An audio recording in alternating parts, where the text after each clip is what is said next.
Dion predicted Shedeur Sanders would go top 5, and didn't he just get it right? Nailed it. NFL Draft Recap Squad coming up right now. You are talking ball with the NFL Squad, sponsored by Gametime. From the Chiefs to the Bills, Falcons to the 49ers, and everyone else around the NFL, it's the local experts of the Locked On Podcast Network bringing you scoops, breakdowns, and the most comprehensive preview of the upcoming weekend for hard-hitting football with our harder-hitting takes. Buckle up, it's the NFL Squad, and we have a seat for you. No hurt feelings allowed. Squad up. You're part of the NFL Squad. And welcome into this week's NFL Squad episode, post 2025 NFL Draft. Sit back, grab your favorite drink or snack, and join us as we talk about a wild NFL draft experience. We are all part of the Locked On Podcast Network, your team every day. Today's episode brought to you by Gametime. Download the Gametime app, create your account, use the promo code LOCKEDONNFL for $20 off your first purchase. Bone Thugs and Harmony touring. So, you know, if you're in your 40s or 50s, go get that $20 discount. Nice. Or 30s, or 30s. So you can get that hotel because you know you ain't driving home after that concert. You're going to be too tired. You're going to need a nap. Locked On NFL mock draft special was very chalk. Was sometimes boring, right? We can all admit that, right? It was kind of boring, but it was very informed. I think the takes were good. The information was solid as always.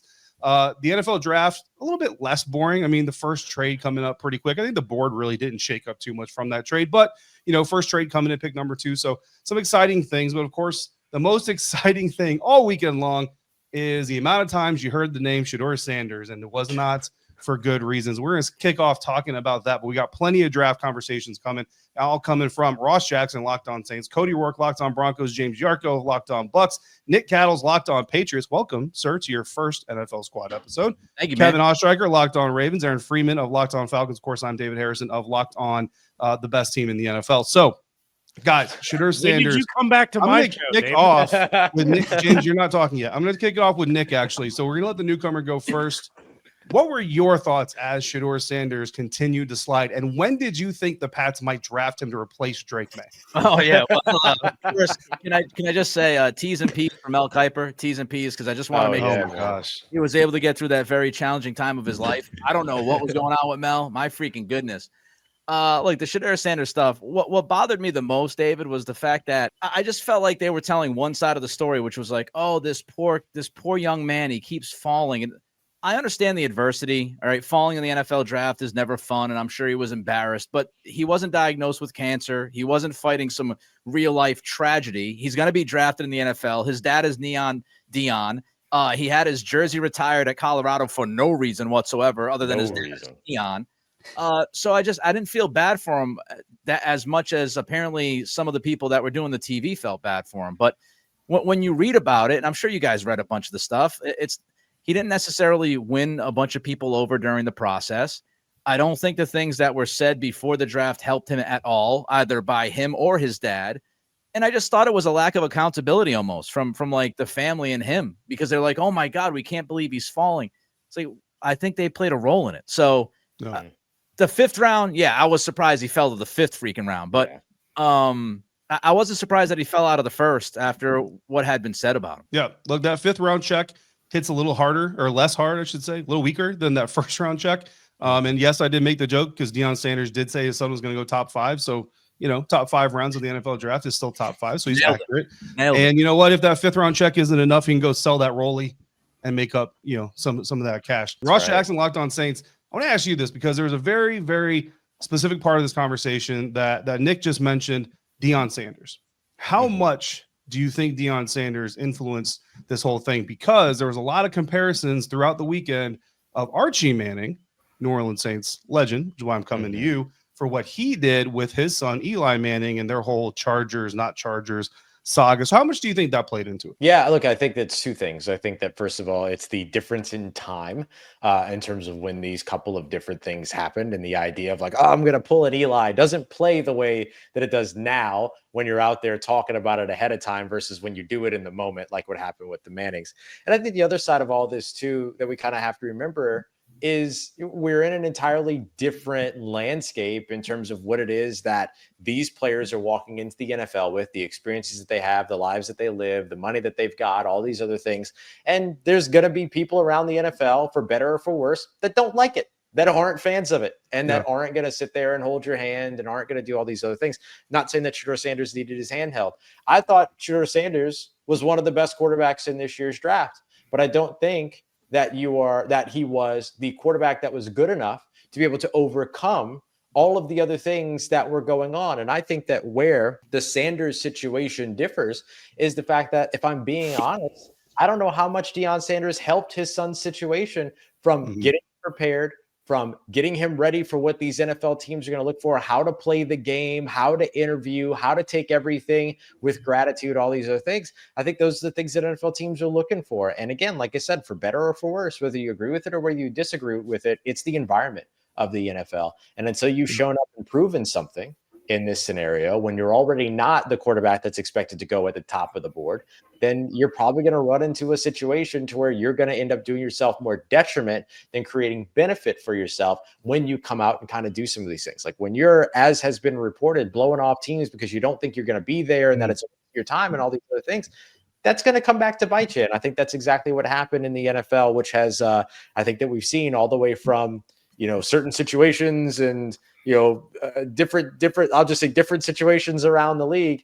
There are things that they will absolutely make concessions for that they shouldn't. And there are things that will absolutely penalize players for that they shouldn't. And one of those is this situation is one side of that spectrum or the other, no matter how you look at it. Ross Jackson dropping a better sermon than Derek Carr did at church this past Sunday. There you go. Preach, my man.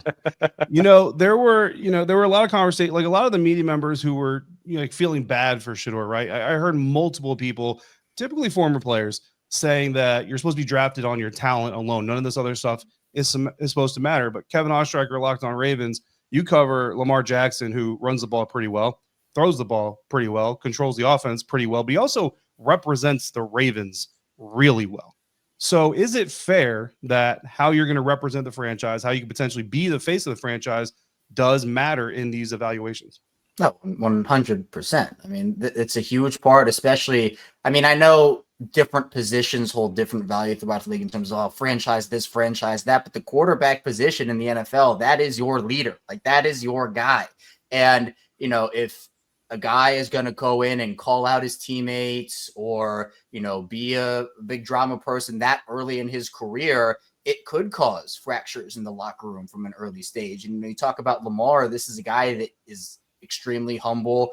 He refers to everybody in the media room as Mr. or Mrs. He's very respectful, and he doesn't throw his teammates under the bus. He's someone that takes accountability for his actions. And even when it's not his fault, he still takes accountability for those actions and says, you know what, it's on me. I'm the leader. I'm the one that needs to be better. And so if there's a quarterback who is supposed to be your leader calling out teammates, you know what? Yeah, he ran the wrong route, or man, he really dropped that ball. Like, man, we could have won, but I did all I could. But hey, sometimes your teammates don't step up for you. That is the exact opposite of what you need, especially for any team that's looking to compete and win, because that stuff, it might not start off as something big, but those cracks start and they only grow. They do not get better. Once something cracks, it is very hard to fix. So I think 100%, when you're talking about talent, it's one thing, but there is a lot more to the process, which is why there are pre-draft interviews, which is why teams try to get to know guys. And look, I don't blame any team that didn't feel like Shedeur was a fit for their culture. Obviously he is talented, but there's a lot more that goes into the process. That whole blaming teammates and not taking accountability is exactly what's got Saints fans running Derek Carr out the door right now. Like, that's exactly one of the big reasons why they are not a big fan of what it is that he brought, because of that kind of stuff. Yeah, you can't do that. I'll tell you, during this whole lead up to the NFL draft weekend, you heard that he didn't interview well. You heard this, you heard the arrogant, entitled. Once I heard that there were interviews, at least some interviews, where he was asked about bad tape and blamed his teammates, I was like, oh, brother, you might be in real trouble right now. I want to ask this last question of this segment to Aaron Freeman, a Locked On Falcons. James Yarko, Cody Rourke are going to kick off our conversation of the best draft classes in 2025 this year. But Aaron Freeman, no reason. I'm just kind of picking you at random. Locked On Falcons. Do you feel bad about Shedeur getting all those prank calls at all? Prank calls? What? Shedeur I don't got know if prank you've heard called? of, I don't know if you've heard of it. Oh, Heard okay. of it. I didn't hear prank anything phone calls like that. over the weekend. No, I did not hear. No, of course. Yeah. No, I mean, it sucks because like for Shedeur, because like he was the story of the weekend, and so the prank call, for those of you that are been living under a rock like I have for the last couple of days, coming from the son of the Falcons defensive coordinator, due to the defensive coordinator deciding, like, hey, this iPad I got allegedly, just leave it out for anybody to go and see, my emails and contact information. But I think the prank call thing became a bigger thing than it probably is, because it involves Shedeur Sanders, and that's seemingly kind of what we're getting at. Like, everything around Shedeur Sanders seems to be a big deal, even when it's not. Whether we're talking about his performance on the football field, or his draft status or whatever, and now this prank call situation. So, yeah, man, it sucks, but it is what it is. Like, he's not the first player to get prank called. He won't be the last player to get prank called. It's just, unfortunately for the Ulbrich family, Jeff Ulbrich didn't raise his son smart enough to know that you don't give evidence of your crime. Star 6'9", your prank call. So, listen, I hope Jeff Ulbrich teaches the Falcons defensive, their young core of players, much better than he taught his son. That's what I'll say. Yeah. Cody Rowe, you just mentioned it, right? Listen, I wasn't the perfect kid, okay? I wasn't a saint myself. But you know what? And we didn't have cell phones when I was a teenager, but we did have? We did have cameras, and we actually had like smaller handheld cameras that people took all over the place. And we also had phones to which we would make the occasional prank phone call. But like Cody just said, star 6'9", used to be able to call back the number that called you, but there was also a way to block the number. Star 6'7", baby. I'm not trying to like encourage people out there, but my dad used to tell me there's a smart way to do dumb stuff. You're in college, bro.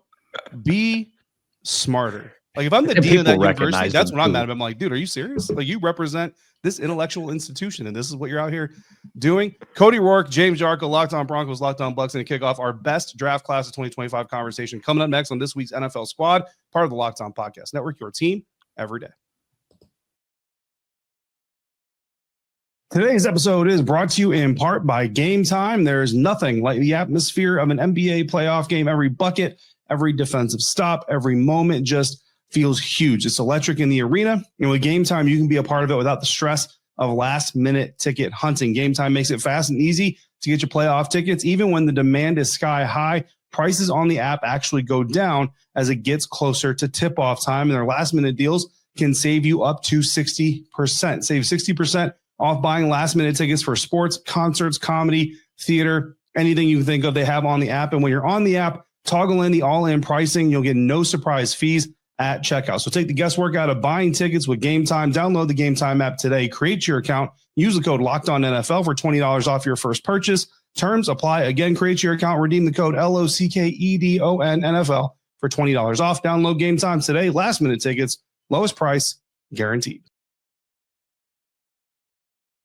Continuing now, this week's Locked On NFL Squad episode, post-2025 NFL Draft, we are reacting to everything that went down on draft weekend, including arguably the most popular, most talked about fifth-round draft pick in history. But now let's get to the overall conversations. And we're going to start with the best draft classes out of the 2025 NFL Draft. And in honor of Jamal Murray, the Denver Nuggets just dropped buckets on the Clippers, making me a little bit of money. Shout out to FanDuel.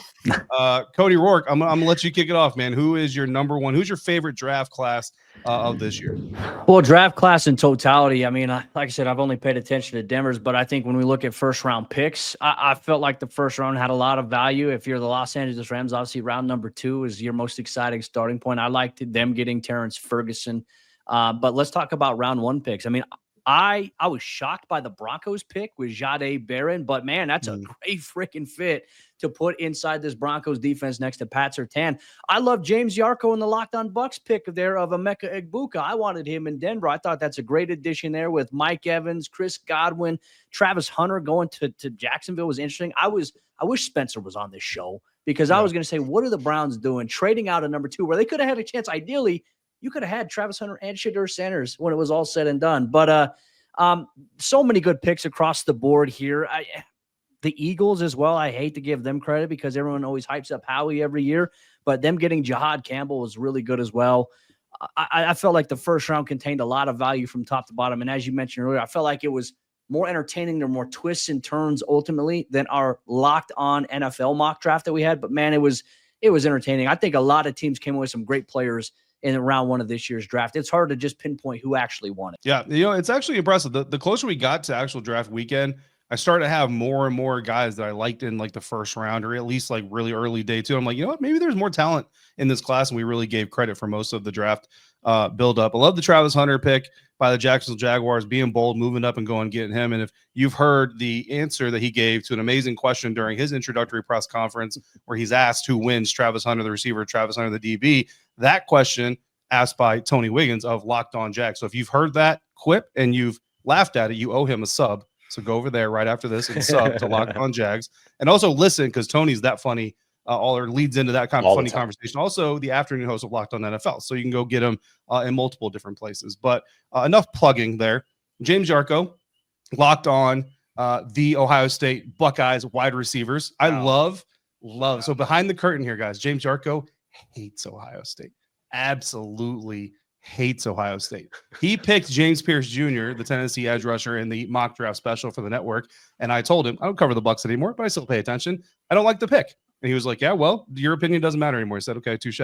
So the fact that he didn't get the pick that he made, and he got an Ohio State receiver, love it. James Yarko, your favorite class and why? Beside the Buccaneers, because they had a great draft class. Yes, they did. They got your guy from Ohio State. Yeah, Benjamin Morrison from Notre Dame. You got to love that. Yeah. After the first round.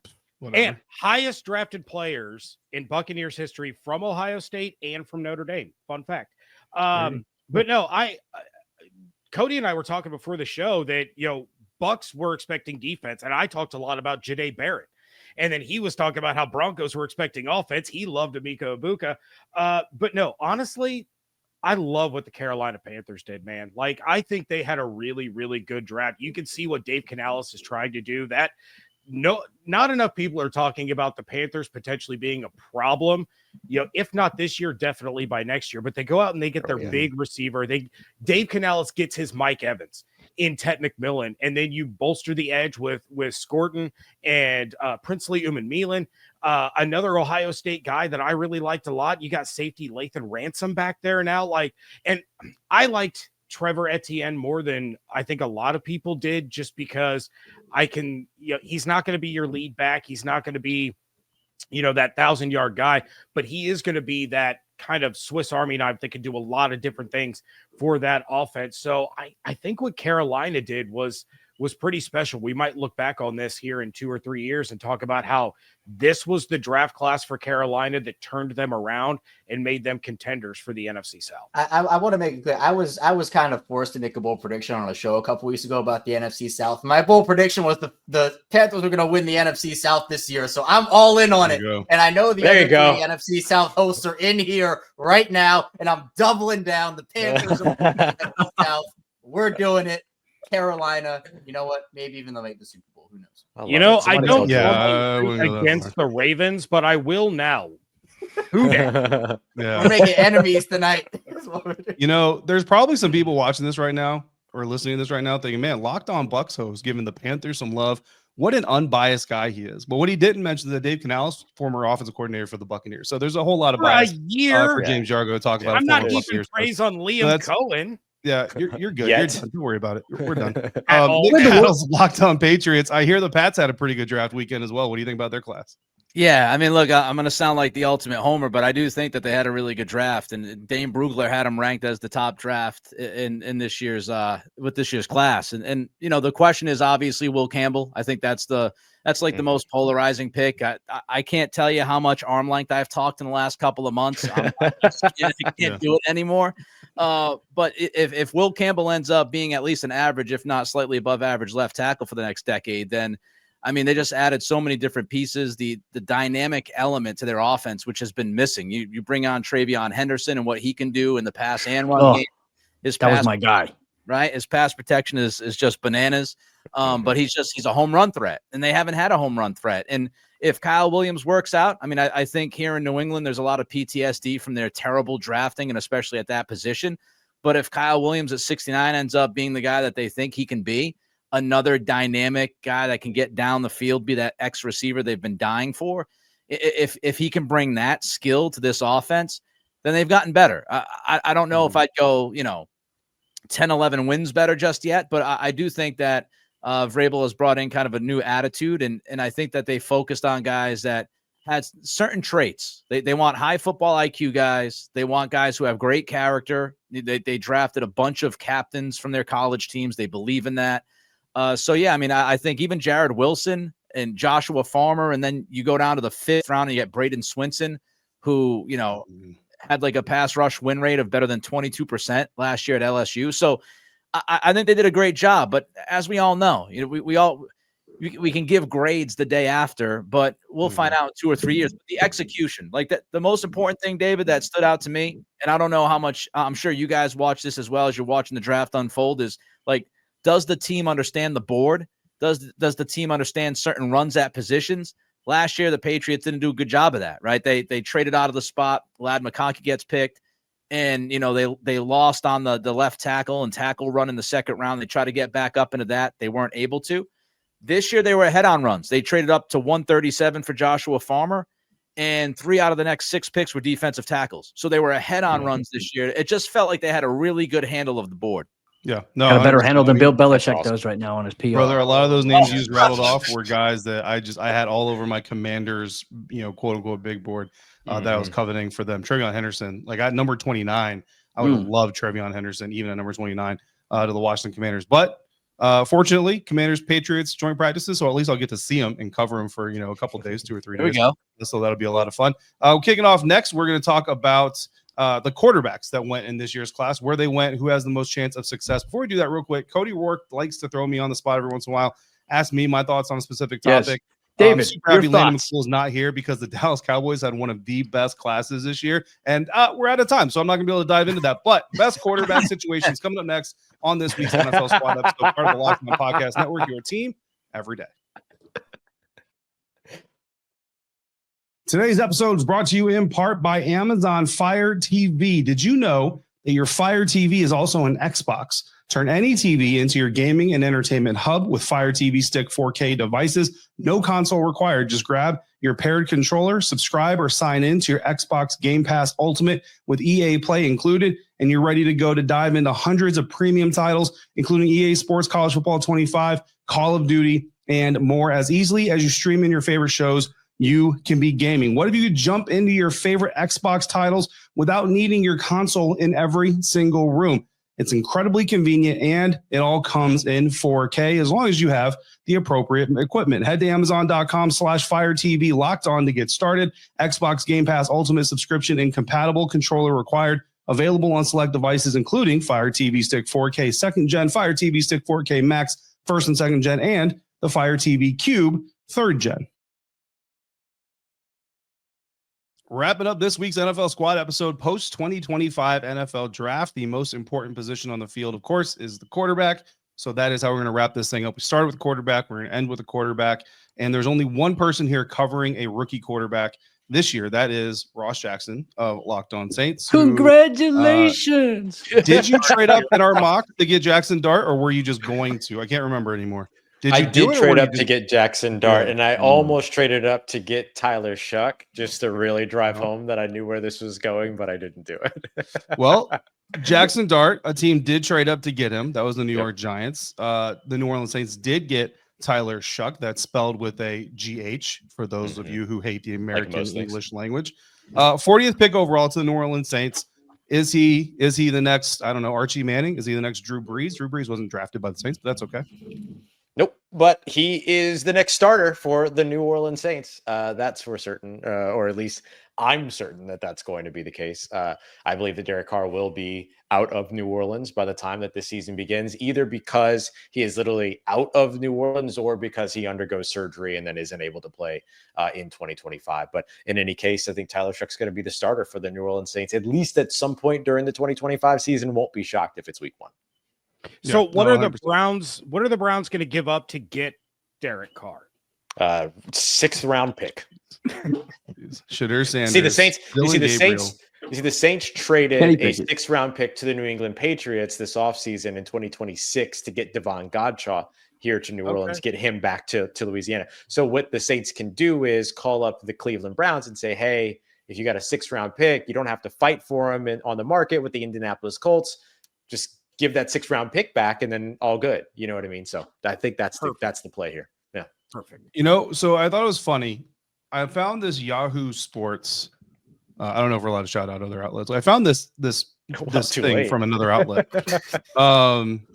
And most of their quarterback takes are listed with a name. There are a couple late rounders, especially that are like written as staff.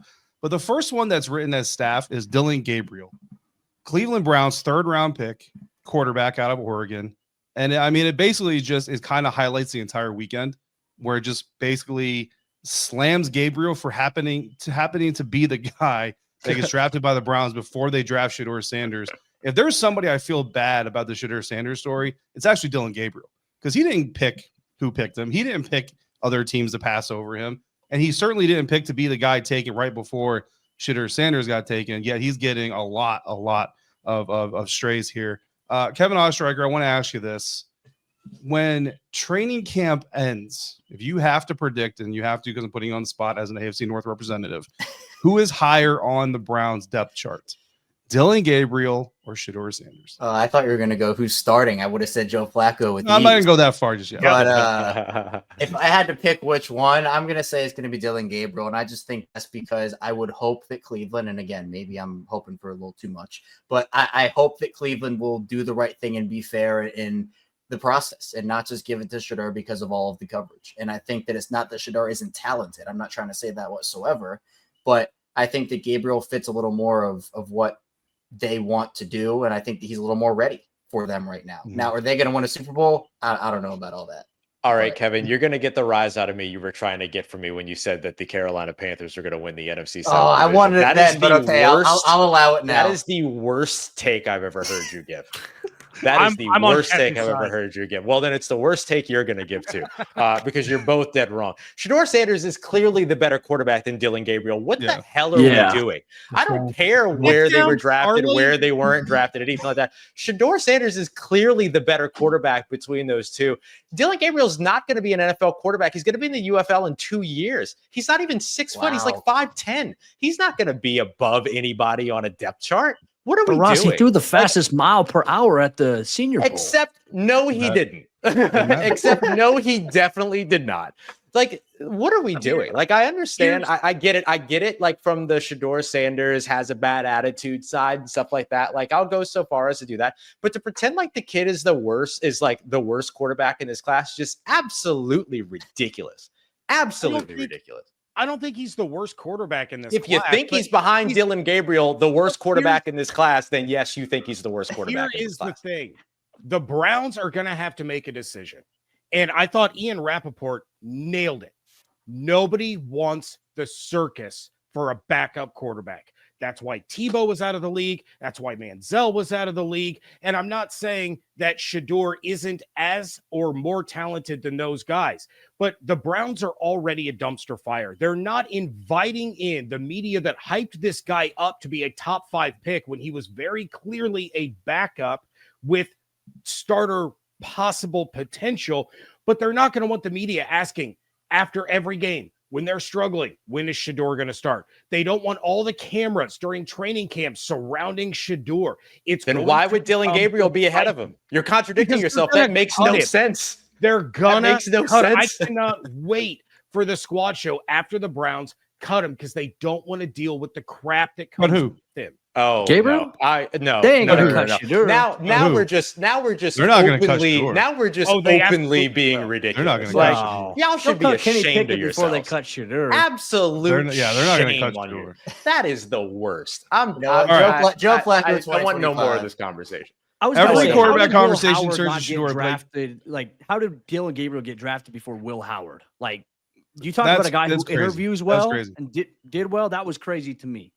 Listen, the Dillon Gabriel pick, that is the moment where everybody in the Commanders media room sat there and said, oh, this is personal. Yeah. This is personal. Cody Rourke, Locked on Broncos. You know a thing or two about rookie quarterbacks showing up and showing out.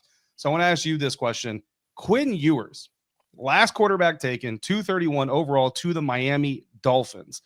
Listen, I'm not wishing it on the guy. I have a lot of conversations. I'm not going to win right now. A lot of conversations about Tua Tagovailoa with Marcus Mariota, very close to Tua. Genuine conversations about the young man's health and future and everything else. So I'm not wishing it, but we all know and have to acknowledge that the Dolphins starting quarterback has a long history sheet, and everybody's kind of just braces for the next one, unfortunately. Is there a chance that if the situation comes up where Quinn Ewers has to go in there for the Dolphins, that he's the next Brock Purdy? No, I don't think that's going to be the case. I think they have a guy in that roster that could do that already in Zach Wilson. But though, granted, Zach Wilson's a former first-round pick, I think Zach Wilson would be a better fit.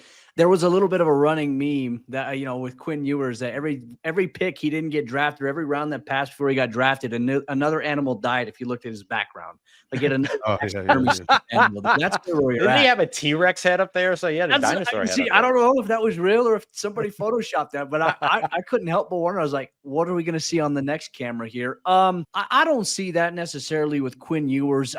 It's interesting to see. I mean, I think you're going to see a lot of NFL teams, particularly like situations where their quarterback has been banged up, carry 3 on the active roster. It's a risky move because then you have to designate that guy as your emergency guy. Quinn Ewers could end up on the practice squad essentially for Miami or maybe another NFL team there. But, I was talking about Will Howard a little bit ago. I like him in Pittsburgh. I thought he interviewed well. We watched Gruden's quarterback class. This is a guy who competes well. But for me, if I'm looking at any quarterback, I mean, Tyler Shuck's probably going to play right away and have more of an impact right now outside. And we're not even talking about Cam Ward for all things. Cam Ward going number 1 overall. Yeah. We're talking about quarterback. Poor Cam Ward. Cam Ward is the guy who went first overall and has hardly been talked about because of Shedeur Sanders and the whole saga there. So I feel bad there. Check out Locked on Titans with Tyler Rowland. He's going to go off on all that. But I actually talk about Cam Ward in the process, by the way. Yes. Actually talk about Cam Ward. He's going to do it. I think Cam's going to have – I think he's going to have a pretty solid season this year. I'm very curious to see how it all plays out. But, like, for your New Orleans Saints, I think there's going to be more of a spotlight because of who the Saints are as a franchise and some of the storylines. You got Olave. You've got Alvin Kamara. Like, they want to find a way to salvage – You even said it, Ross. I know you did it on the Saints Squad show. They kind of committed to a rebuild essentially without really saying that they did. Mm-hmm. That was the path there, and you got to let the young guy experience those bullets. I think retooling, right, is like the popular phrase for we don't want to say rebuild, but that's what we're doing. We just say retool, or reloading, things like that. So Aaron Freeman, Locked on Falcons. Let's wrap it up here. You also covered a rookie quarterback last year, and he had a very interesting situation where veteran was starting ahead of him. Things weren't going well, so they made the move. They went to the young guy. There's a couple of situations like that. Obviously, New Orleans Saints, things aren't going well with their veteran before the season even gets here.